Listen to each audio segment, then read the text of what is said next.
Students, today we will revise chapter number first in business, that is nature and significance of management. So here we should know about the meaning of management. Management is made up of the word manage.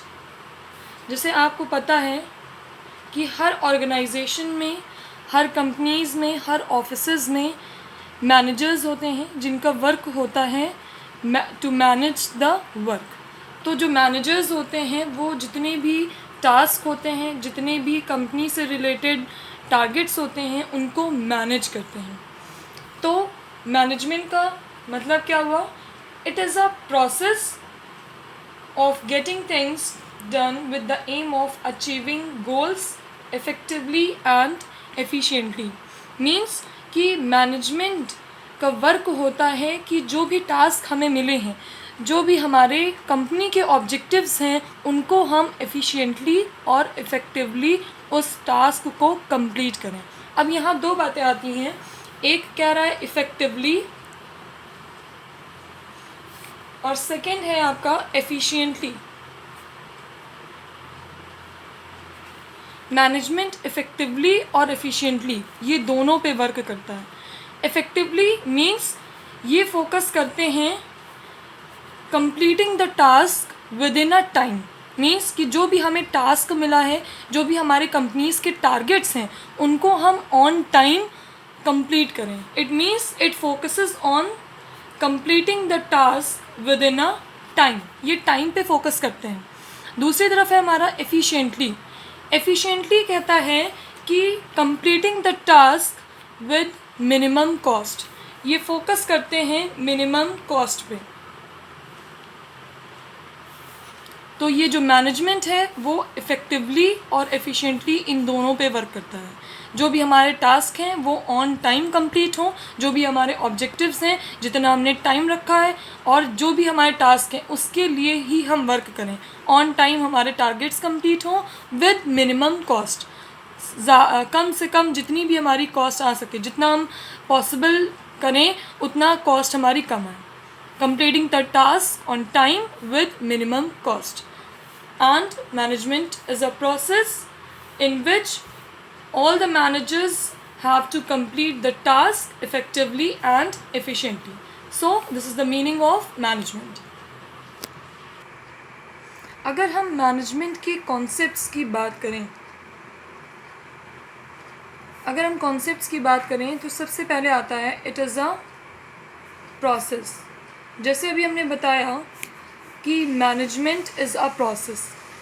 कभी भी management ऐसा नहीं होता है कि जो भी हमारे टारगेट्स हैं, जो भी हमारे गोल्स हैं, वो एक जगह पे आके रुक जाएं. ये ऑनगोइंग प्रोसेस होता है. इसके अलग अलग फंक्शंस हैं. आपने पढ़ा होगा planning, organising, staffing, directing and controlling. तो मैनेजमेंट जो इनके अलग अलग फंक्शंस होते हैं, planning, organising, staffing, directing and controlling, इन सारे प्रोसेस जो आपस में इंटर रिलेटेड हैं. जब हम प्लान बनाएंगे किसी भी गोल को कंप्लीट करने के लिए, सबसे पहले हम प्लान्स बनाते हैं. फिर उसके जो भी हमने प्लान्स बनाए उनको हम एग्जीक्यूट करेंगे, ऑर्गेनाइज करेंगे. Then we will choose the person who will do the work. तब हम डायरेक्टिंग करेंगे, टाइम टू टाइम उनको प्रमोट करेंगे, मोटिवेट करेंगे. देन कंट्रोलिंग कि हमने जो हम ऑब्जेक्टिव हम लेके चले थे, आइदर इट इज़ कम्प्लीटेड और नॉट. तो ये जो आपस में फंक्शंस हैं वो आपस में इंटर रिलेटेड हैं, और मैनेजमेंट इन सारे फंक्शंस पे वर्क करके तभी अपने जो टारगेट्स होते हैं उनको अचीव करता है. तो हम क्या कहेंगे? It is a process which is inter related. Next अगर हम कॉन्सेप्ट्स की बात करें, it requires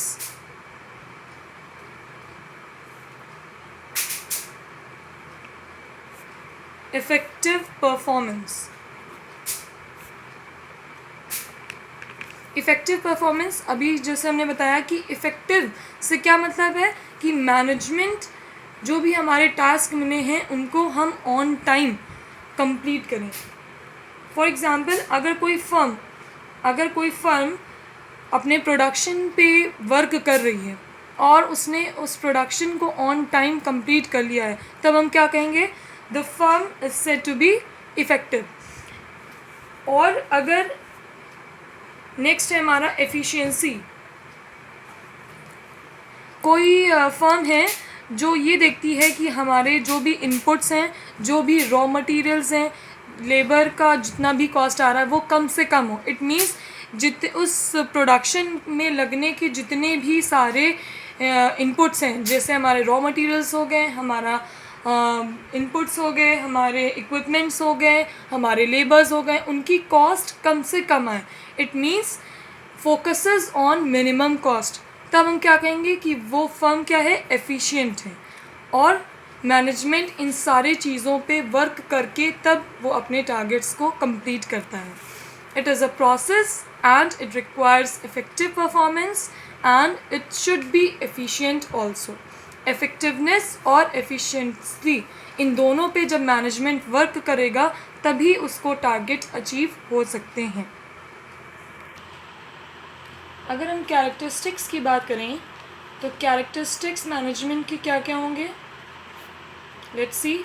first is management is a goal oriented process.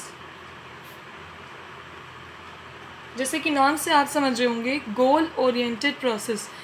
It should some have goals.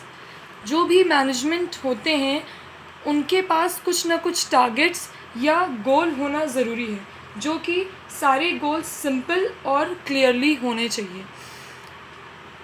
जितने भी मैनेजमेंट हैं, ऑर्गेनाइजेशंस में मैनेजमेंट का वर्क क्या होगा कि जो कंपनीज़ के या ऑर्गेनाइजेशंस के जो गोल्स हैं उनके टूवर्ड्स में उनको अचीव करने के लिए हम वर्क करें। It means management has some goals. It should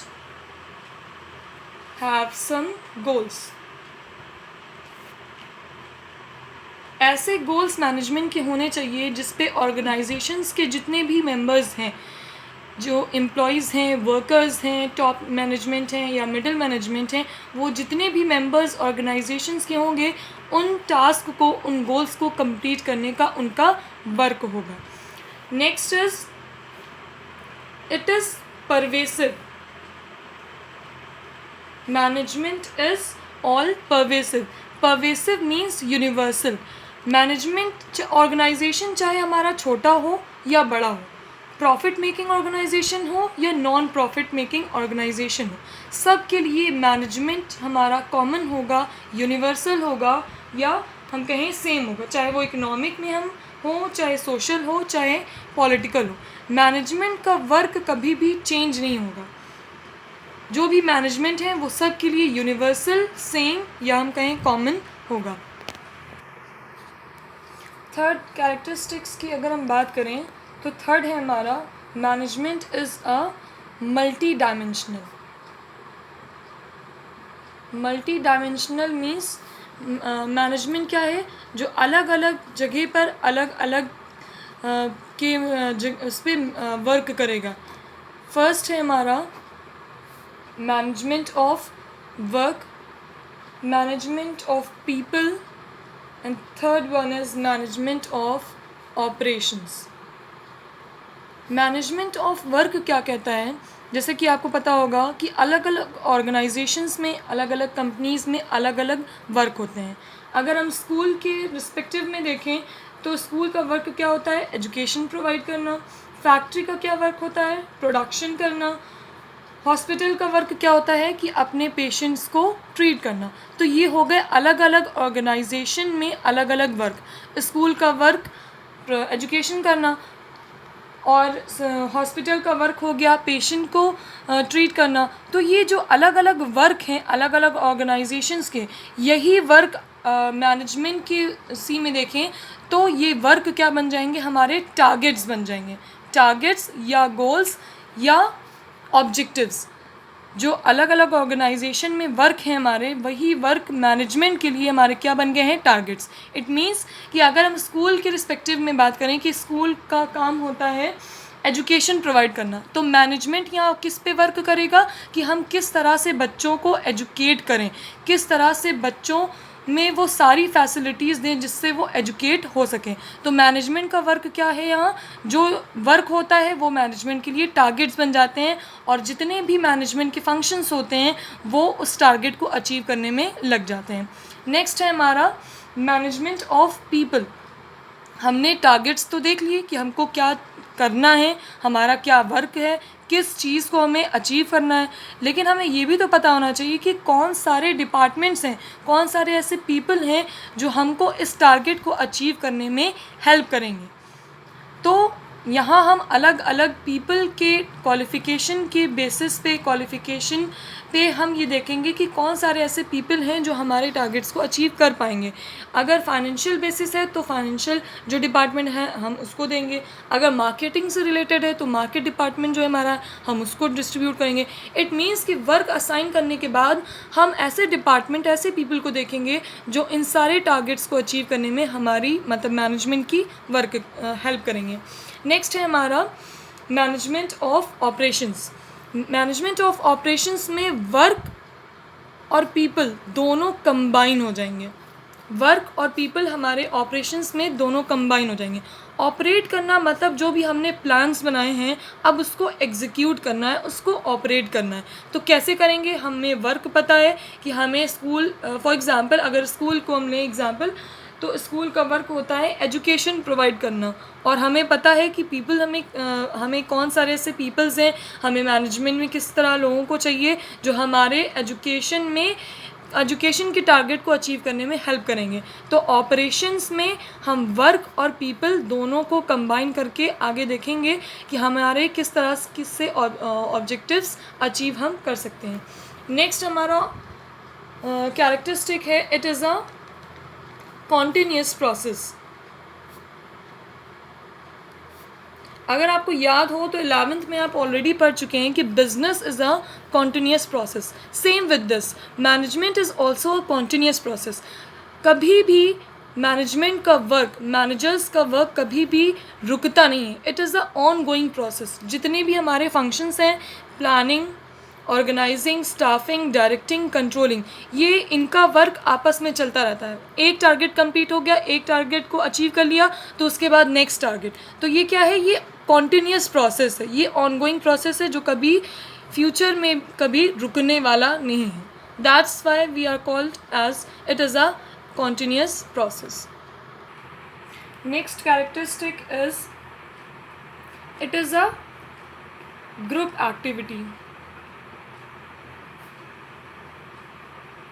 जैसे कि आपको पता होगा कि मैनेजमेंट किसी एक पर्सन का, किसी एक पर्टिकुलर पर्सन का वर्क नहीं होता है, ये ग्रुप एक्टिविटी होता है, और we can say it is a team work.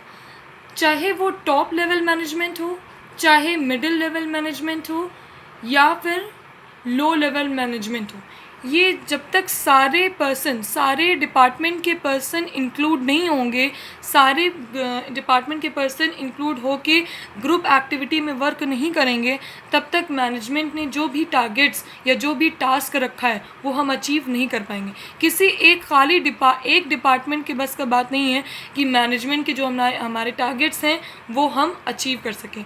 Low level management जो लेबर्स हैं, मिडिल लेवल मैनेजमेंट जो क्लर्क या वर्कर एम्प्लॉयज़ हैं, टॉप लेवल मैनेजमेंट जो ब्रांच मैनेजर्स हैं या जो बिजनेसमैन हैं, तो ये सारे लेवल्स, जितने भी लेवल्स हैं वो सब मिल के, ऑर्गेनाइजेशंस के जितने भी पर्सन्स हैं वो आपस में मिल के जब एक साथ होके as a team work group activity करते हैं, तब हमारे मैनेजमेंट के जो टारगेट्स हैं हम उसे अचीव कर पाएंगे। So it is a group activity. Next is it is a dynamic function. Dynamic function means कि मैनेजमेंट एक एज अ फंक्शन है जो टाइम टू टाइम इन्वायरमेंट के बेसिस पे चेंज होता रहता है। डायनेमिक मीन्स चेंज होता रहता है, चाहे वो सोशल हो, इकोनॉमिक हो या पॉलिटिकल फैक्टर्स हो। मैनेजमेंट को अगर ऑर्गेनाइजेशन में एक सक्सेसफुल मैनेजमेंट होना है तो उसको इन्वायरमेंट के बेसिस पे अपने आप को चेंज करना ही होगा। जैसे आपने फॉर एग्ज़ाम्पल अगर सोशल की हम बात करें तो आज के टाइम पे लोगों की क्या टेस्ट और प्रेफरेंस है, हम उसी को लेकर अपनी कंपनीज़ में उसी टाइप के प्रोडक्ट्स को बनाएंगे। तो अब हमारा क्या हो गया, फॉर एग्ज़ाम्पल अगर हम पहले प्रोडक्ट यूज़ करते थे कुछ और अब लोगों का टेस्ट और प्रेफरेंस चेंज हो गया, तो हम उन्हीं के चेंजेस के अकॉर्डिंग अपने मैनेजमेंट के जो टारगेट्स हैं उनको हम चेंज करेंगे। इसका मतलब क्या हुआ कि हम सोशल, इकोनॉमिक और पॉलिटिकल तीनों को लेकर, इन तीनों में जो भी चेंजेस होंगे वैसे ही चेंजेस हमें अपने मैनेजमेंट में, अपने वर्क में और अपने ऑर्गेनाइजेशन में चेंजेस करना होगा। Next is it is a intangible. It is intangible. Intangible means 11th में भी आप पढ़ चुके हैं। Intangible means which we cannot see or we cannot touch. Management भी ऐसे ही है। मैनेजमेंट इंटैंजिबल इसलिए कहा गया है कि हम इसके वर्क को देख नहीं सकते, हम छू नहीं सकते, लेकिन ऑर्गेनाइजेशन और कंपनीज़ में जैसे जैसे वो आगे सक्सेस पाती हैं ऑर्गेनाइजेशन और कंपनीज़, हम इस सक्सेस के देख सकते हैं कि मैनेजमेंट का वर्क कैसा हो रहा है। हम उससे फील ज़रूर कर सकते हैं। अगर कंपनी सक्सेस की तरफ हो रही हैं तो हम ये मान सकते हैं कि मैनेजमेंट का वर्क प्रॉपरली हो रहा है। तो we cannot touch it, we cannot see it, we can only feel it by the success of the organization or the success of the companies. So these are the characteristics of the management.